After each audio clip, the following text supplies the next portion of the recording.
ونستعينه ونستغفره ونعوذ بالله من شرور أنفسنا ومن سيئات أعمالنا من يهده الله فلا مضل له ومن يضلله فلا هادي له ونشهد أن لا إله إلا الله وحده لا شريك له ونشهد أن سيدنا وسندنا وحبيبنا ومولانا محمدا عبده ورسوله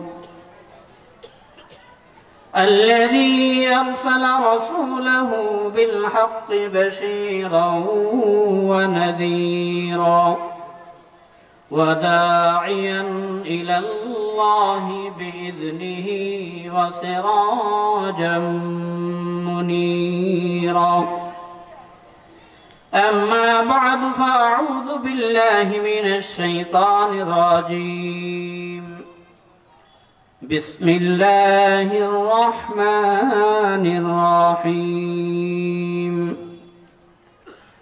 لئن شكرتم لأزيدنكم ولئن كفرتم إن عذابي لشديد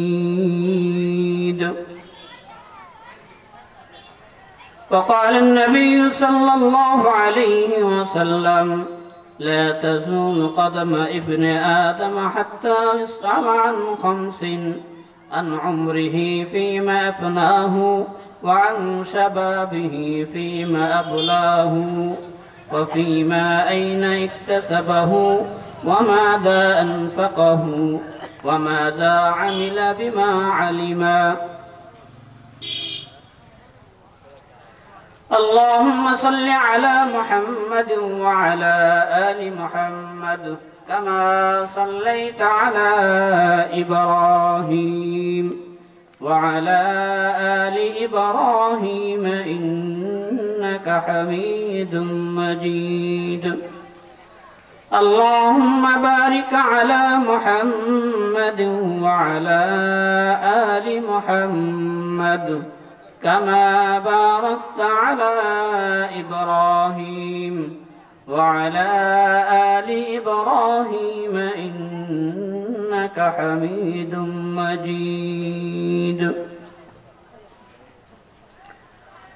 গলাশিয়াপাড়া কেন্দ্রীয় জামে মসজিদ ও দারুস সালাম নুরানি হাফিজিয়া মাদ্রাসা এতিমখানার উদ্যোগে হাফেজ ছাত্রদের পাগড়ি প্রদান উপলক্ষে সপ্তম বার্ষিকী ওয়াজ ও দোয়া মাহফিলের সম্মানিত সভাপতি সাহেব হাফেজ কারি মোহাম্মদ শাহজাহান কবির সাহেব, উপস্থিত উলামায়ে কেরাম ও মুসল্লিয়ানে ইজাম, আল্লাহ তাআলার নিকট লাখো কোটি শুকরিয়া জ্ঞাপন করছি যিনি আমাদেরকে মাগরিবের ফরজ নামাজ আদায় করার পর থেকে কোরআন এবং হাদিস থেকে আলোচনা শোনার বলার তৌফিক দিয়েছেন। এজন্য সেই মহান রবের নিকট শুকরিয়া আদায় করি, বলি আলহামদুলিল্লাহ।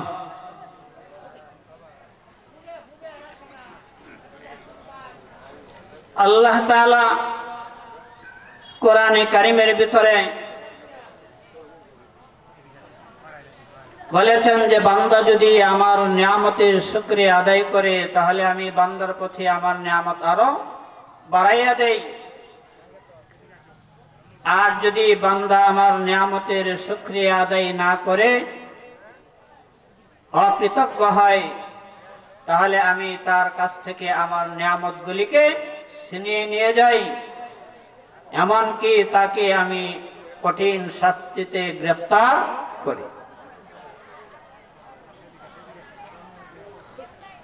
তাহলে আল্লাহ তাআলার নিয়ামতের শুকরিয়া আদায় করা, এটা আমরা হয়তো এখন বুঝতেছি না, কিন্তু এক সময় বুঝে আসবে, কিন্তু তখন কোনো সময় থাকবে না যে আল্লাহ তাআলা আমাদেরকে এই দুনিয়ার জীবনে জন্ম থেকে নিয়ে একেবারে মৃত্যু পর্যন্ত কি পরিমাণ নিয়ামত ভোগ করার সুযোগ করে দিয়েছেন, এগুলি আমরা একবারও চিন্তা করি না। কারণ বান্দা জন্ম থেকে নিয়ে মৃত্যু পর্যন্ত আল্লাহ তাআলার নিয়ামত সমূহের শুকরিয়া যদি আদায় করে, একটি নিয়ামতের শুধু শুকরিয়া আদায় করে এরপরেও তার দ্বারা আদায় করা সম্ভব হবে না। এত বেশি নিয়ামত আল্লাহ তাআলা বান্দার প্রতি রেখে দিয়েছেন। এত বেশি নিয়ামত ভোগ করার পরেও আমরা আল্লাহ তাআলাকে ভুলে গেছি।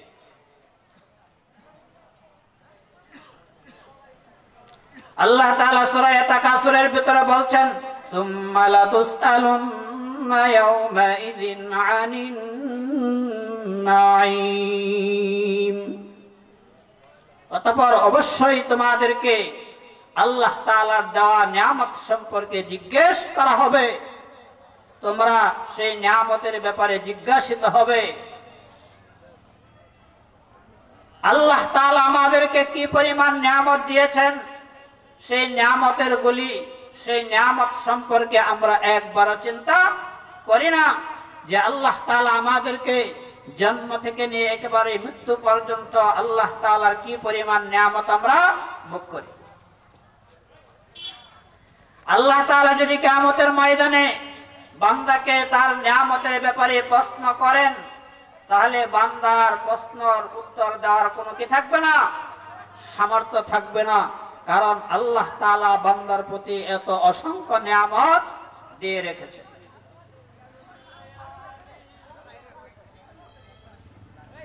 এই আয়াতের ব্যাখ্যায় তাফসীরে ইবনে কাসির রাহমাতুল্লাহি আলাইহি তার তাফসীরে ইবনে কাসিরের ভিতরে ইমাম ইবনে জারির রাহমাতুল্লাহি আলাইহি থেকে একটি রায়াত উল্লেখ করেছেন, যা হযরতে আবু হুরায়রা রাদিয়াল্লাহু তাআলা আনহু থেকে বর্ণিত,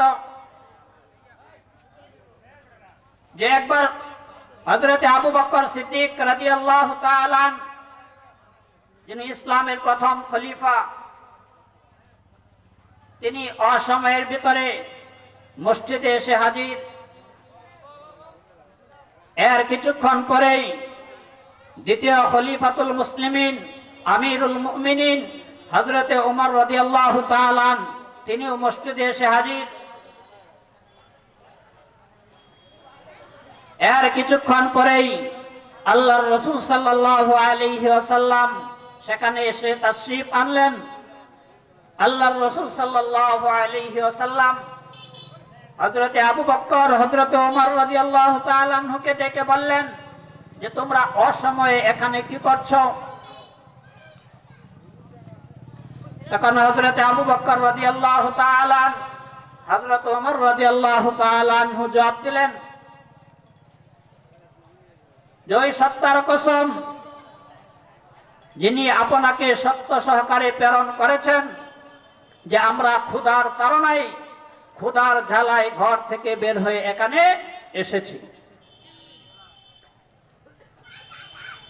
এই কথা শোনার পরে রাসূল সাল্লাল্লাহু আলাইহি ওয়াসাল্লাম বললেন, যেই সত্তা আমাকে সত্য সহকারে প্রেরণ করেছে তার কসম, আমাকেও ক্ষুধার তাড়নায়, আমাকেও ক্ষুধায় ঘর থেকে বের করে এখানে এনেছে।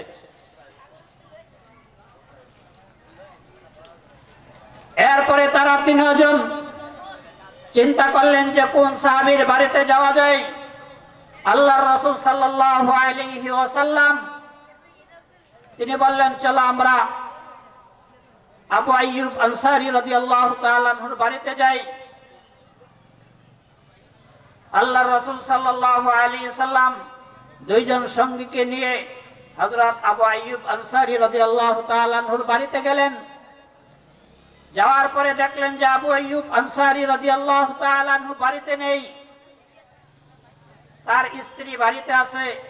রাসূল সাল্লাল্লাহু আলাইহি ওয়াসাল্লাম জিজ্ঞেস করলেন যে তোমার স্বামী কোথায় গিয়েছে?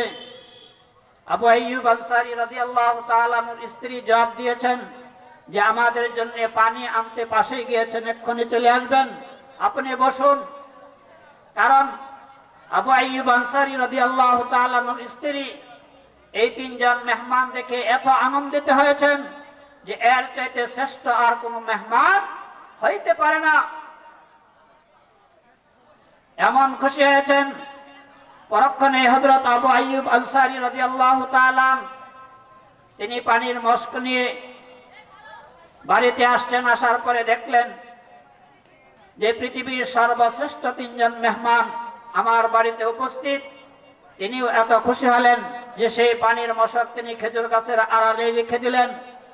রেখে দেওয়ার পরে আল্লাহর রাসূল সাল্লাল্লাহু আলাইহি সাল্লামের কাছে এসে সালাম করলেন, নিবেদন করলেন। করার পরে তিনি বাগানে গিয়েছেন।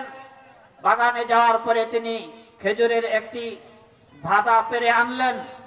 যে বাদার ভিতরে কাঁচা পাকা আধা পাকা তিন ধরনের খেজুর ছিল, এনে আল্লাহর রাসূল সাল্লাল্লাহু আলাইহি সাল্লামের সামনে এনে হাজির করলেন। আল্লাহর রাসূল সাল্লাল্লাহু আলাইহি সাল্লাম বললেন যে এতগুলি খেজুর আনার কি দরকার ছিল?